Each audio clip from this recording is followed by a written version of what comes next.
लालची किसान की कहानी। एक गांव में रमेश नाम का एक किसान रहता था। वह मेहनती था, लेकिन उसमें एक कमी थी, लालच। उसकी अच्छी जमीन थी, से अच्छी कमाई होती थी, लेकिन वह हमेशा सोचता था, अगर ज्यादा पैसा कमाना है तो किसी भी तरह कमाना पड़ेगा। कहानी का आरंभ। रमेश ने अपनी फसल को जल्दी बड़ा करने के लिए रासायनिक खाद और कीटनाशकों का इस्तेमाल करना शुरू कर दिया। उसकी फसल बढ़िया हुई और बाजार में उसने खूब पैसा कमाया। लेकिन धीरे धीरे उसकी जमीन खराब होने लगी, पानी दूषित हो गया और गांव के लोग बीमार पड़ने लगे। गांव वालों का सामना। तुम्हारी खेती के कारण हमारे कुएं का पानी जहरीला हो गया है, बच्चे बीमार हो रहे हैं, तुम्हें अपनी जिम्मेदारी समझनी होगी। मुझे क्यों दोष दे रहे हो? मैंने अपनी मेहनत की है, मैं जो कर रहा हूँ वह मेरे खेत के लिए सही है।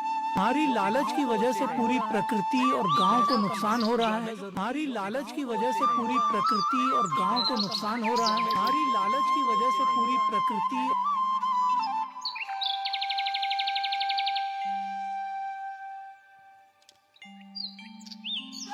रमेश को पछतावा।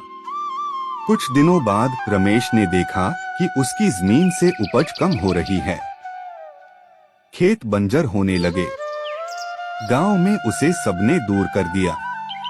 तब उसे अपनी गलती का एहसास हुआ। रमेश, पंचायत में मैंने लालच में आकर सबको नुकसान पहुंचाया। मैं अपनी गलती मानता हूं।